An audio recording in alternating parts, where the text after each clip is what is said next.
Bonjour mes chères vierges, je vous remercie de me retrouver pour ce taroscope du mois d'avril. Alors un petit peu plus tôt que prévu pour la mise en ligne des vidéos puisque je serai en congé à compter du 25 mars pour 2 petites semaines. Donc c'est pile la période où normalement je publie les taroscopes. Donc j'ai publié une semaine avant et néanmoins le concours pour célébrer mes 4 ans de présence sur YouTube est toujours d'actualité. Donc il se termine aux alentours du 23-24 mars. Donc n'hésitez pas à aller sur ma page d'accueil YouTube. Vous avez la vidéo du concours en question pour y participer, c'est très simple. Et puis si vous regardez cette vidéo après le 24, il y a le concours mensuel sur Facebook qui vous permet de remporter un tirage comme celui-ci, mais répondant à votre question du moment. Et vous avez le lien de ma page Facebook pour m'y retrouver et participer au concours en question. Donc on va sonder les énergies pour ce mois d'avril. Alors on a des énergies un petit peu fortes en termes de fin de cycle, début de cycle, puisque nous avons le 10 dans les obstacles qui nous montre cet homme, vous voyez, qui a été transpercé d'épée et de lame et qui va fréquemment signaler la fin d'une histoire, la fin d'un boulot, la fin d'une période de votre vie importante, qui n'est pas toujours facile c'est pas toujours facile de dire au revoir à cette période, à cette personne, à cette situation, puisque le 10 d'épée, il reste dans les obstacles et il nous parle d'une situation fréquemment en cul-de-sac. Sur le boulot, on est dans une impasse. Sur le plan émotionnel, il y a quelque chose qui cloche. Il faut passer son chemin. On doit faire une croix. On doit quitter quelque chose ou mettre fin à quelque chose. Ce qui peut générer d'ailleurs des angoisses et beaucoup de réflexions, parce que les épées nous parlent du mental et que en termes de vibration, on a le 4 de coupe qui précisément nous parle de quelqu'un qui est en train de méditer et de réfléchir avant de se décider à passer à autre chose, puisque les deux lames majeures que nous avons, la maison Dieu dans les aspects positifs et la carte de la route fortune en guise de direction et la destination du mois d'avril, on a des énergies de changement importants qui peuvent effectivement découler ces changements de la fin, de la cessation de quelque chose.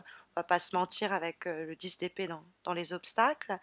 Euh, Quelque chose à propos, un sujet à propos duquel on a beaucoup réfléchi, une relation à propos de laquelle on a beaucoup ressassé, et on en vient peut-être à la conclusion qu'il n'y a plus rien à tirer de cette situation, de cette relation. C'est pas de gaieté de cœur, mais il nous faut passer à autre chose. Hein, la carte du 10 d'épée nous parle de régler une situation en décidant de tourner la page et de couper les ponts, donc en mettant la fin à ce projet, en donnant notre démission. Bon, quelquefois, ça peut nous parler de licenciement, où on peut être...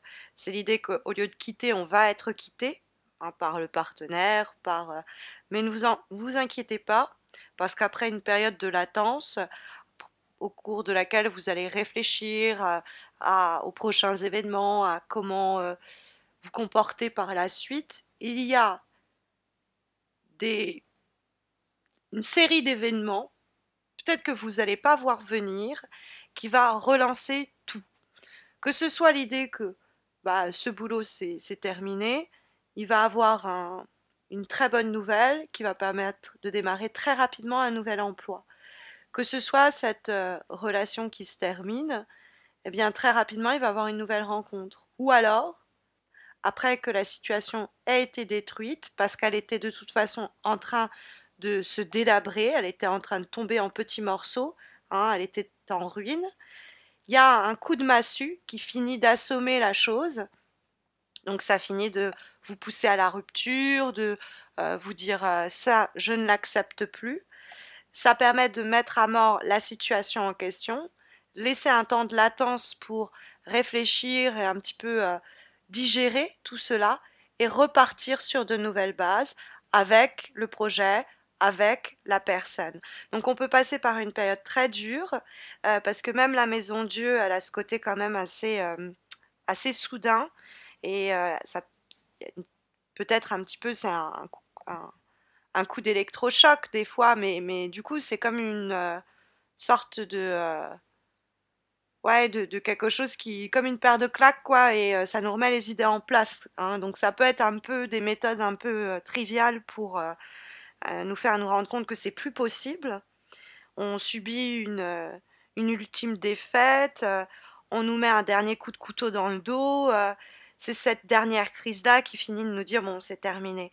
Peut-être qu'on nous trahit, peut-être qu'il y a quelque chose, on se dit, bon, j'ai plus confiance en l'autre, j'ai plus confiance en ce projet. Et ça me fait mal au cœur, mais cet abattement, je vais, euh, je vais pas le laisser prendre le dessus et je vais moi-même peut-être lui asséner le coup fatal, quoi, de dire, bon, allez, je démolis et de cette façon, ça me permet de me purger ou de purger la situation de ces énergies négatives. Hein, c'est par exemple, bah, on fait le ménage dans nos amis, les personnes qui nous ont trahis, on réfléchit à tout ça et on décide de faire de nouvelles rencontres, on décide de faire entrer nouvelles personnes dans le projet et de sortir celles qui nous ont fait du mal. Mais parce qu'il peut avoir l'idée de quelque chose qui soudainement nous est révélé. Et cette révélation de la maison Dieu, où il y a quelque chose, enfin, quelqu'un qui par exemple crève l'abcès, ou vous apprenez enfin que oui, on vous a bien trompé, ou que oui, cette personne vous a trahi, et il y a une sorte de résilience qui s'en dégage en disant, bon bah, alors je réfléchis à tout ça, et puis je prends le parti d'y mettre fin, puisque de toute manière, c'est pas dans ce cadre-là dans ce cadre branlant où tout est très précaire, que je vais arriver à construire quelque chose de sain ou que je vais arriver à m'élever. Donc j'accepte au fond euh, que ça s'effondre, ou je pousse même la situation à ce qu'elle s'effondre.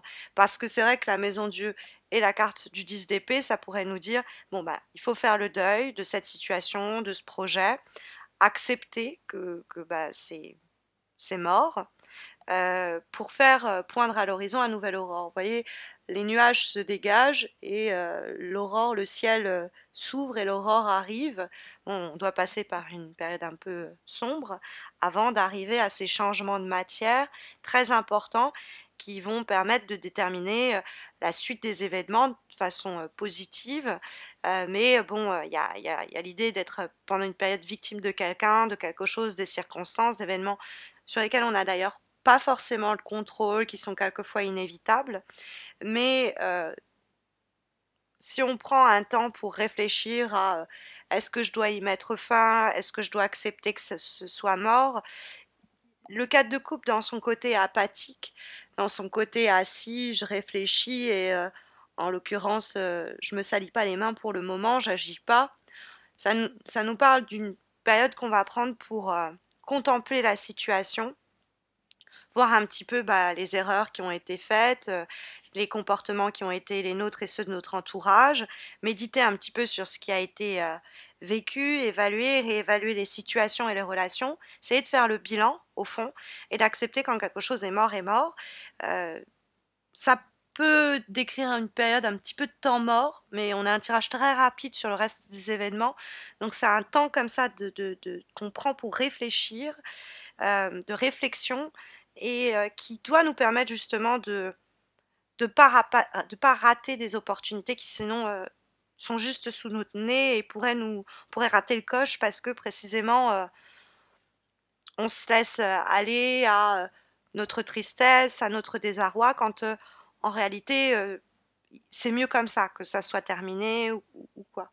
Ou qu'est-ce parce que le cadre de coupe, ce moment d'apathie, entre guillemets, va accoucher de la roue de fortune, qui est bien aspectée, qui est une carte qui nous parle de changement. Alors, il y a toujours encore cette précarité hein, associée à la roue de fortune, parce qu'on fait avec ce que la vie nous met sur le chemin, mais elle annonce des changements. C'est des périodes de mobilité, c'est des périodes de transformation, où on va prendre des risques et ça va enclencher de nouvelles relations, de nouveaux comportements, de nouvelles situations qui vont nous être profitables. Alors, c'est pas forcément des choses sur lesquelles on a complètement le contrôle.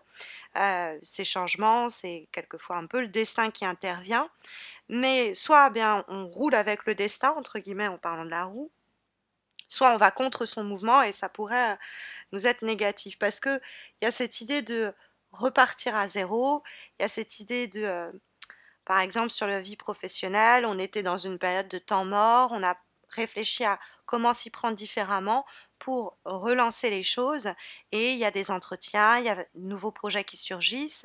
Sur le plan affectif, on a dû faire une croix sur une relation, on est dans une période de célibat très dure et la vie amoureuse et amicale va reprendre. Il y a des sorties, des loisirs qui reprennent forme. Sur le plan matériel, c'est des entrées d'argent. Alors, les hauts et les bas sont bien acceptés. On n'est pas encore dans l'abondance parce que en général d'ailleurs les dépenses et les finances ne dépendent pas que de nous mais aussi de l'extérieur. Mais ça se régularise, on peut dire. On a un événement éventuellement malheureux ou une période éprouvante qui d'ailleurs a pu à une période se répéter. Il y a l'idée d'arriver à en chercher la cause ou à comprendre l'effet de la situation sur notre vie et d'y remédier, d'y mettre fin. On peut aussi avoir avec la carte de la maison Dieu et de la roue de fortune l'idée que quelque chose meurt après une grande désillusion, une grande déception, mais qui va être suivi d'un nouveau projet, d'un nouveau sentiment, d'une nouvelle manière de penser les choses et qui permet à la relation, par exemple, de renaître, mais de façon plus saine. Donc cette mort-là, cette fin-là, cette déception-là, elle fait partie du chemin et elle amène vers du mieux. On a comme avant-dernière énergie pour ce mois d'avril une carte issue du jeu Umrazai et nous avons l'orage magnétique. Qu'en réalité, c'est à nouveau la maison Dieu. Hein. Donc on est sur cette idée bon, c'est cette idée d'un orage qui explose, quoi. Et c'est garder le cap, élaborer vos choix à partir de une paix intérieure. Le 4 de coupe, il va chercher cette paix avant de statuer et de se dire, ok, sans regret ni remords, je, excusez-moi, je mets fin à cette période agitée sur le plan énergétique, cette énergie électrique hein, qui est associée à la foudre de la maison Dieu. Donc il y a vraiment quelque chose qui vient vous saisir et vous remuer. Ça peut être un déménagement des fois. On peut avoir vraiment un changement d'une nouvelle vie, d'un nouveau lieu. Alors c'est peut-être difficile d'y mettre fin, mais il y a l'idée éventuellement de situations conflictuelles très intenses. On doit laisser l'orage éclater. Hein. Je vous ai dit de ne pas aller contre le mouvement des choses. On doit participer à faire que les choses éclatent au grand jour. Hein. Il y a cette idée aussi de révélation. Tout en essayant de garder le cap sur ça doit générer cette explosion, cette destruction, un nouveau devenir. Notre cœur et nos ressentis doivent s'exprimer pleinement et on doit être dans une idée de période difficile qui va être très rapidement dépassée, précisément parce que on va dans le sens des énergies de destruction, de purification et en ce sens de régénération, que ce soit pour une relation, que ce soit pour un projet, que ce soit sur un plan plus personnel. On a comme dernière énergie, issue de l'oracle des haïkus, la carte de la révélation. Donc ça, c'est pareil, c'est l'écho dont je vous disais qu'il y a peut-être des choses qui vont être découvertes, qu'on va nous apprendre et qui vont changer la donne. L'haïku qui est assimilé à la carte de la révélation est le suivant. Penché, le sculpteur voit dans la pièce de bois la forêt entière. Donc c'est l'idée de ne pas se fier aux apparences, d'arriver à approfondir le cadre de couple, les choses, de les réfléchir afin de les mettre à nu, de voir la vérité qui s'y cache, et ensuite de se nettoyer, enlever le superflu pour voir l'essentiel. Il y a des découvertes surprenantes qui nous attendent, peut-être que ça va des fois être éprouvant, mais ça va nous permettre de voir plus loin, ce qui va nous être bénéfique. On va avoir un nouvel éclairage sur la situation, une meilleure compréhension qui va nous permettre de prendre de meilleures décisions et d'aller de l'avant. Il y a une intuition qui est décrite par la révélation ou peut-être qu'on a déjà ces réponses en nous et qu'il suffit juste de les laisser affleurer à la surface. En tout cas, voilà les énergies sondées pour votre mois d'avril, en espérant que ça pourra vous aiguiller. Mais vous le savez, il y a le concours hein, sur Facebook mensuel qui vous permet de remporter précisément un tirage comme celui-ci, répondant à votre question du moment. Donc n'hésitez pas à nous rejoindre sur Facebook, la communauté n'a cesse de croître, et puis donc de tenter votre chance. Vous savez aussi qu'il y a le concours sur ma page d'accueil pour célébrer les 4 ans qui se termine le 24 mars pour vous permettre de remporter le tirage de votre choix. Donc n'hésitez pas à tenter votre chance ni à vous abonner à ma chaîne pour ne pas rater les prochains concours, mais aussi les taroscopes du mois de mai. Je vous retrouve en effet dans quelques semaines pour sonder les énergies du mois de mai. D'ici là, je vous souhaite de très belles semaines à venir. Prenez soin de vous.